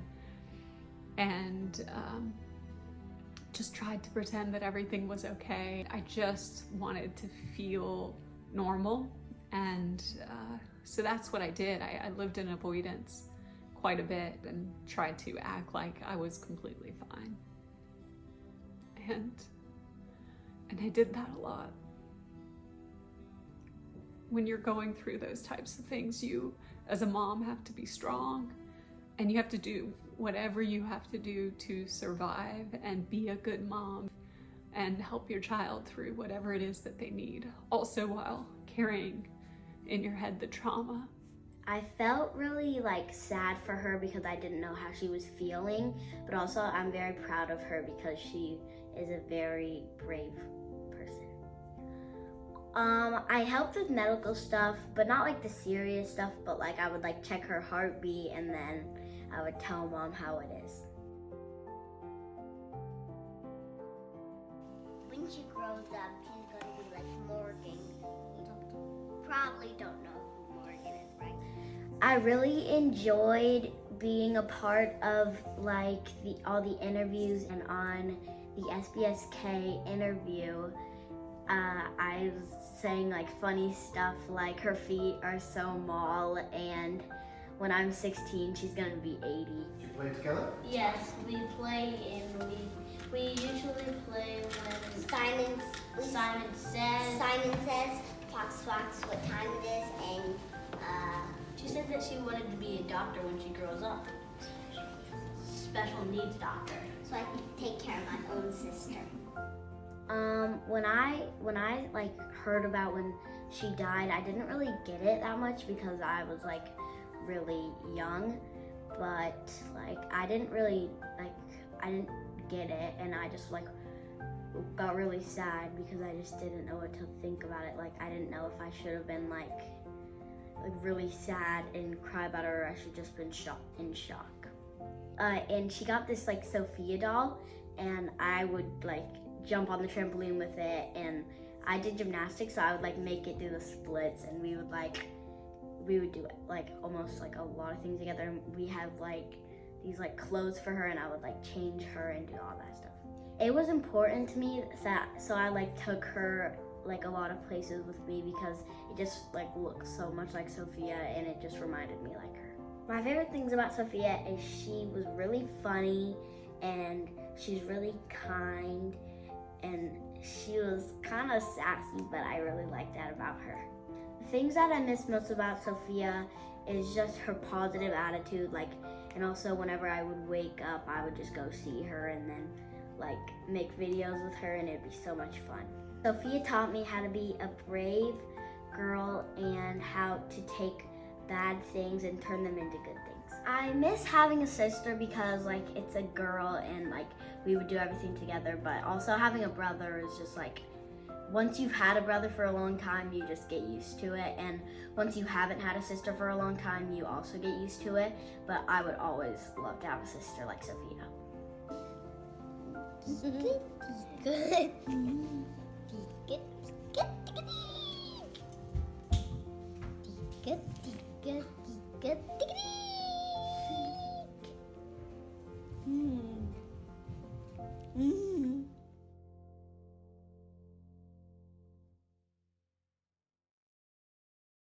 Hi, welcome to episode 9 of the Grow with Sophia series. This is the second to last episode, and this one will be a little bit different because I will share a lot about my experience of going from a stay-at-home mom to working full-time to advocate for Sophia's life-saving healthcare. I thought it would be appropriate to share the second to last Grow with Sophia series on Mother's Day, since this episode is focused on me and the work that I began doing in order to fight for Sophia's life-saving healthcare. I also didn't realize until I was putting the episode together that Mother's Day is very significant for me. The first interview I ever gave was around Mother's Day, and the very first speech that I gave on Capitol Hill was a year later, before Mother's Day weekend. May is also the month that we lost Sophia, and we are going on 5 years this month. And like every May, we are raising funds through my organization, Sophia's Voice, to help others with disabilities pay for medical expenses. And over the years, we have helped hundreds of people. And if you'd like to donate in Sophia's memory, you can go to www.sophias-voice.com. So for this episode, I want to backtrack just a little bit to the last episode that we did where Sophia had to have a surgery on her hip to have a bracket placed. Can you tell Mommy what hurts on you? Hip. And from that point on, her recovery wasn't like they used to be. She used to bounce back and recovering really quickly. But I noticed a big difference in her with this one, and recovery was slow and she was struggling. And at that time, she was also starting to have really bad seizures again, very frequently. And then I realized that this was the beginning of her decline. And I didn't want to admit that to myself, but when I met with some doctors to talk about her choking spells that were increasing again, the options that I was given to fix this were really horrible, painful surgeries that I was not willing to put Sophia through.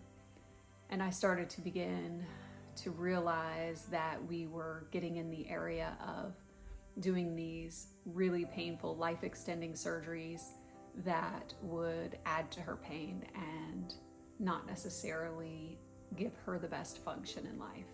And so I knew I was going to say no to those types of surgeries. She was also having issues because of her scoliosis. It was getting worse and closer bend to her lungs, which is dangerous.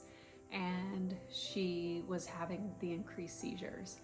And I remember we admitted her to the hospital with her neurologist, and they were going to switch her to a ketogenic diet. And they were going to monitor her when they did this, and she had a really unexpected and bad reaction. She turned blue, her vitals were off, And that is how we found out she had type 1 diabetes as well. So pain was increasing, issues were increasing, the solutions for it were absolutely horrible and not something I was willing to put my daughter through.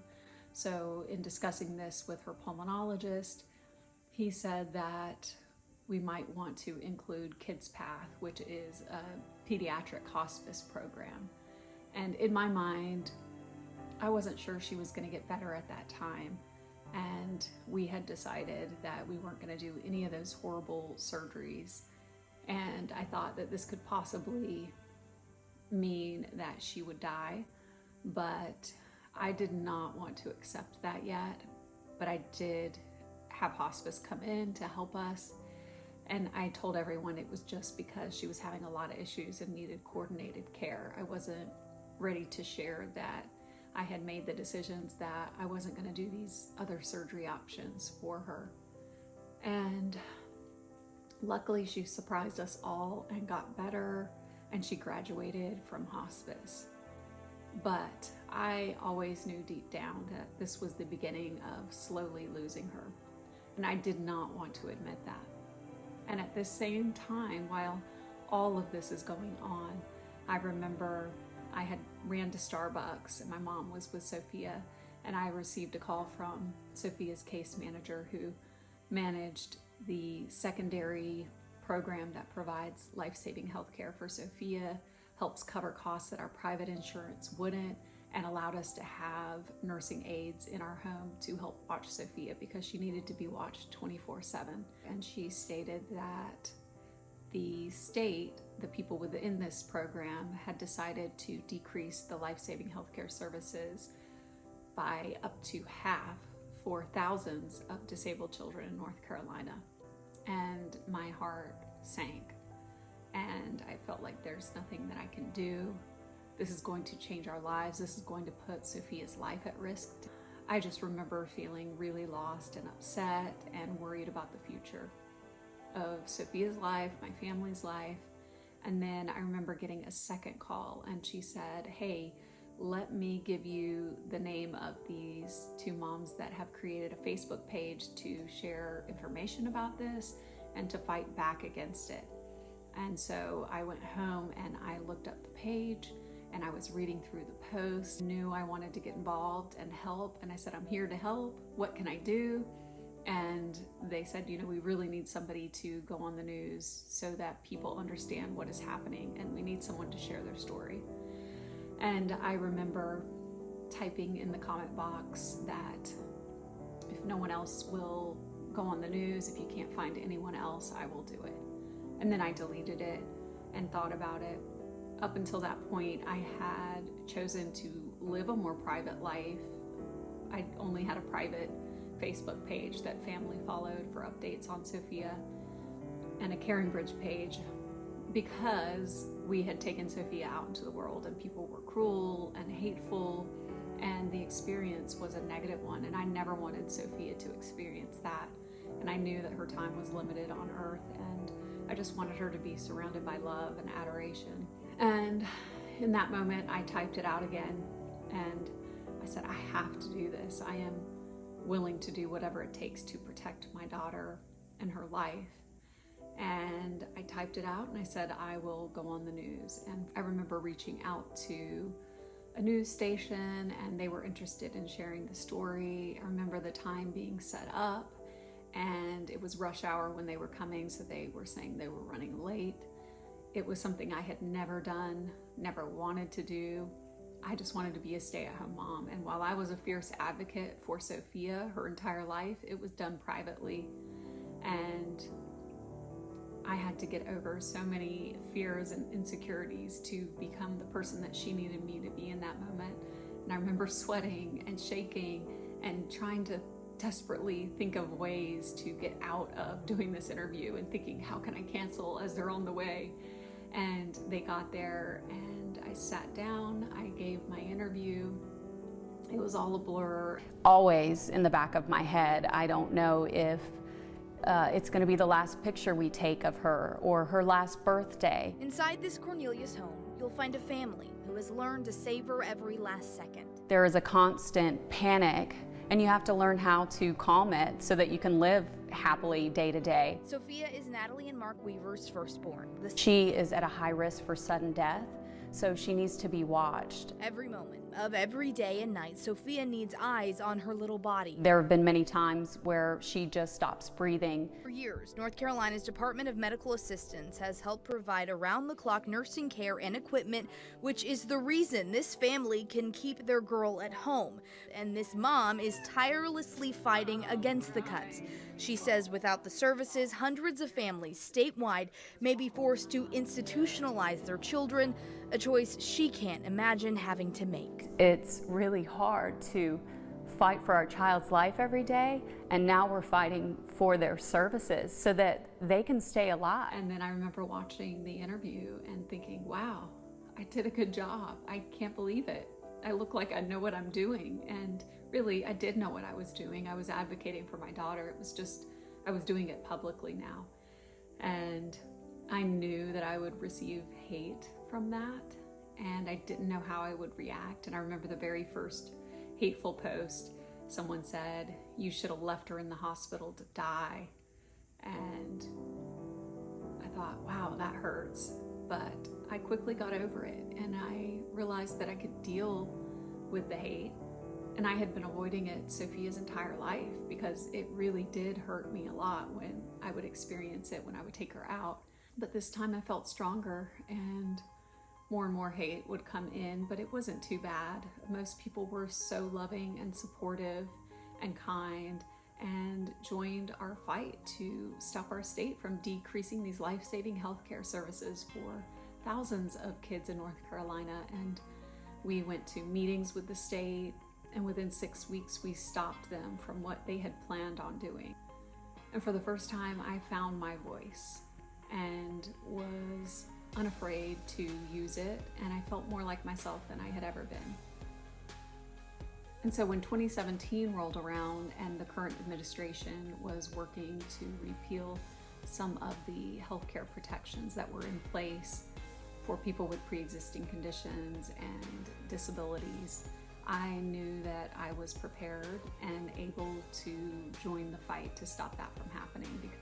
And I felt like I had the experience at that point and the confidence that I was able to do it. And I was asked to go to Capitol Hill to give a speech about the impact this would have on Sophia. And I said yes. I was very scared. I had never given a speech, never written a speech, and I had to do this within 2 days. And it was terrifying, but again, I was willing to do whatever it took to help my daughter. And so I remember flying on the plane, just terrified, and going over the speech over and over and over again. And when I arrived, I went to Capitol Hill and stood at the podium with 5 US senators behind me, and I gave my speech with press in front of me. And the moment I stepped up there, I felt like I was at home. I felt comfortable, and I just couldn't believe it because I did not know I was capable of this. I have fought for Sophia's life since the day she was born. I know that one day I will lose her to one of her conditions. My heart will be absolutely shattered when that day comes. But if I lose my sweet Sophia because our government decided her life wasn't important enough to protect, well, that will destroy me. And the story was picked up nationally, and that was the very first time that I went viral nationally. And when I say I got hate, the state level hate was nothing compared to this, and death threats and death wishes upon my daughter, because I was fighting to protect my daughter's life-saving health care. And I was determined. I didn't care what people thought about me. I shed all of the insecurities that held me back and kept me quiet in the past and hiding from the hate, and I said no more. Natalie Weaver is here with us today to stand up for her daughter and every other American who's facing the threat of having their health care ripped away from them. Please welcome Natalie Weaver. Sophia's birth was the exact moment our lives changed forever. I never imagined that I would ever have to fight against politicians and lobbyists like one of Sophia's debilitating diseases. I will fight for Sophia's life until her very last breath. While all this is happening, my daughter is continuing to have her health issues, and in my heart and soul, I know that she is slowly declining. There was nothing I could do to stop my daughter from dying. But this was a tangible thing that I could do to fight for my daughter's life. And I think that's why I went at it so hard, and I was successful in raising awareness. I shed all the insecurities and self-doubt and caring what other people thought, and I just went hard at fighting for my daughter's life-saving healthcare. And it created even more passion knowing that I was helping others, and I kept sharing our story. I wanted as many people to understand what was happening so that they would care, and I shared Sophia with the world because I wanted them to care about her and to fight alongside us. And we built an amazing large online community of people willing to fight for Sophia's life and for the many others whose lives were at risk because of these changes that were being proposed. And bill after bill after bill, I think it came up for a vote 5 times and it was defeated every time. And as my work went viral and my community grew, the hate also grew, and it was difficult, and there were times when it would overwhelm me and hurt me, and I couldn't believe some of the horrible, violent things that were being said to me. And I remember at one point someone stole Sophia's image and used it to promote eugenics, and I tried to get Twitter to remove it, and they said there's no violation, and so I decided to expose that. And that story went viral internationally throughout the entire world. And that's when things really went wild, and I gave TV interview after TV interview. This mom went up against Twitter and won, helping bring about change for people with disabilities. You may remember the story of Sophia Weaver. A few months ago, a Twitter troll stole a picture Natalie had posted of Sophia and used it to promote abortion. Natalie was outraged and fought with Twitter to take the picture down. So it was a win when I got Twitter to take the post down, and that was great, but it wasn't enough for me. And I wanted to make sure that they included people with disabilities in the violation reporting tool. She was frustrated that when you go to report hate speech on Twitter, at the time, the social media giant didn't have a category for hate speech against people with disabilities. I've used Twitter and social media to raise awareness of this problem and gain support, and thousands of people have reached out to me throughout the world. After months trying to get Twitter leaders to listen, she was thrilled when just last night she got this tweet from the head of Twitter Trust and Safety. The social media giant added people with disabilities as a protected category. In order to create change, you have to stand up and fight. You have to raise awareness. And as my community grew, people needed help, and I was able to help other people get medical needs met, raise money, and I realized that that was probably the most important thing that I should be doing with my platform. And then I created Sophia's voice and used Sophia's heartbeat as the logo. And I also knew that one day when I did lose her, this would be the thing that kept me going. And I continued to fight. And I was pretty burned out because I had done so many TV interviews, had been flying to different states to speak and give speeches, and I became this person that I never dreamt of being or thought was possible for me to be. I was doing things I never thought I was capable of doing, but yet I felt more like myself than ever. It was as if it was what I was meant to be doing. And while I was doing all of this work, I was still being a mom to my 3 kids. And as soon as the kids would get out of school, I would go pick them up, I would make dinner, I would hang out with them, and then I would get back to work once they were asleep. When they woke up, same thing, drop them off at school, and I was trying to do it all and be it all, and it wore me down. And in between all of it, Sophia was continuing to have medical issues. I was really trying to do it all, And I was doing it all, but I don't think I was doing it all very well. So by 2018, I was beginning to feel the physical effects of this nonstop public activism and going viral and giving TV interviews, doing TV shows, and saying yes to every opportunity to raise awareness, to fight for my cause and my daughter, and to try to make the world a better place for my daughter while she was here. I began to feel the physical effects of that. I was fighting panic attacks all day, every day, and continuing my work and stuffing it down and not telling anyone what I was really going through. Hiding it made it build inside, and I think it was beginning to seep out and affect the people around me negatively.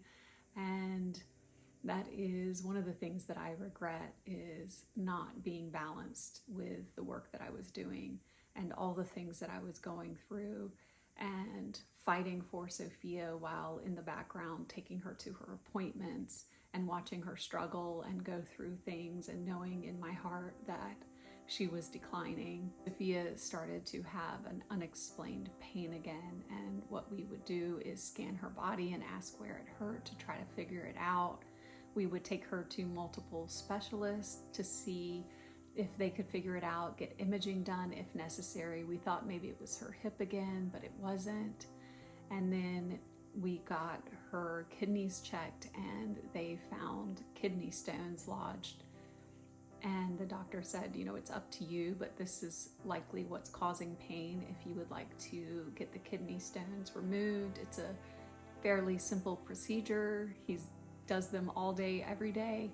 And we decided, of course, that we wanted to get that procedure done. We would say yes to surgeries that improved her function and took away pain, but anything that was extreme and life extending, we had said no to. So this one, we thought, we want her to be as comfortable as possible, so let's get this simple surgery done, and then she'll be out of pain again, and it will help a lot of things. And what was meant to be 2 hours ended up being 7 hours. I remember sitting in a private waiting room and her surgeon coming in and sitting down, and he seemed very somber. He put his head down and he told us that her ureter had busted open when he was trying to remove the kidney stone, but we knew it was bad, and he said that he will try his best to stitch it up and put a stent in and give it time to close up and hopefully repair itself. And that we are going to keep her intubated, and we are bringing her to the ICU, that we needed to wait before they could remove the tube to see if she would breathe on her own, because she had been through so much.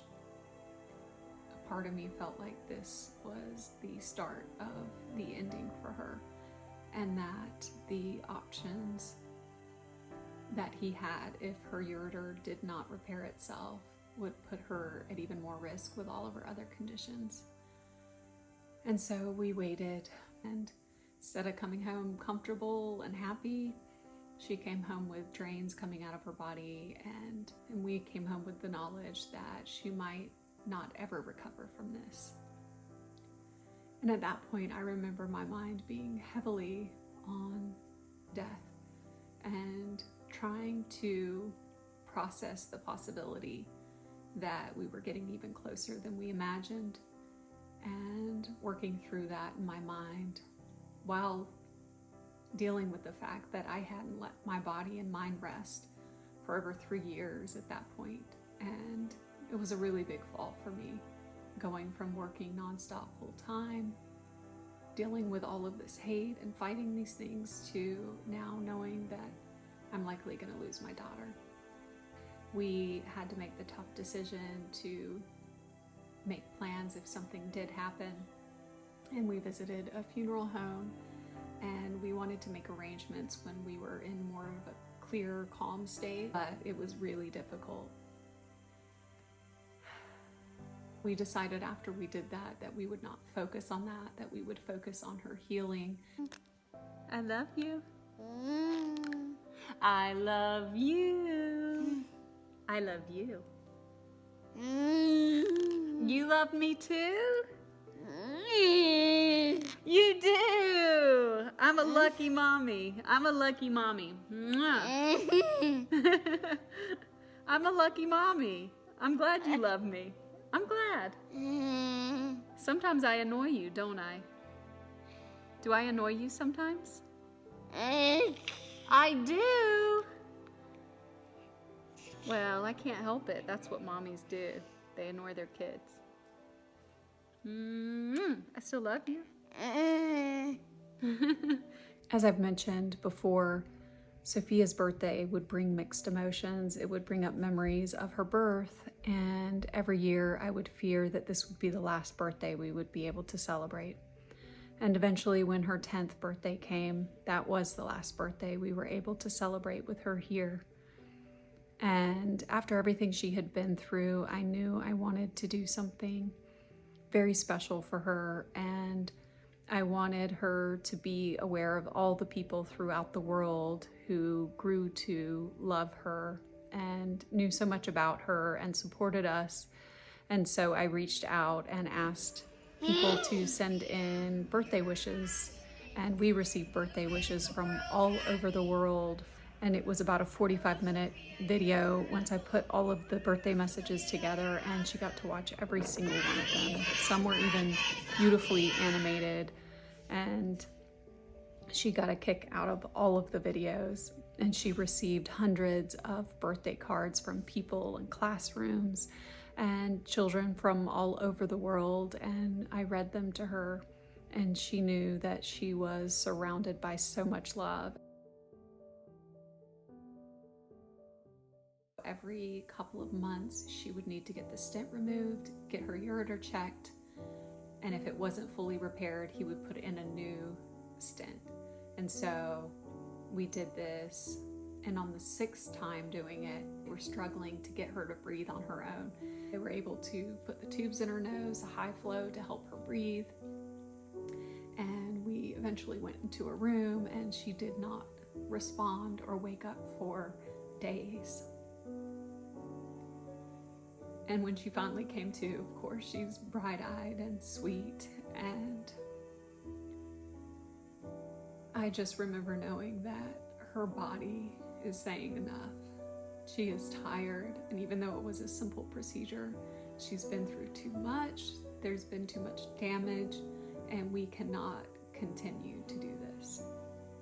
And so I spent about a month reflecting on these thoughts and talking to her many specialists and trying to understand why she didn't wake up. But I knew that her body was tired, and it was telling me it was tired.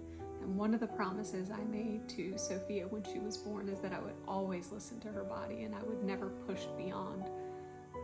If her body was ready to go, I would never stop that from happening. With her specialist help, we realized that globally her body was just changing, and it was becoming tired, and all of this was just too much. And so we called in hospice to help us.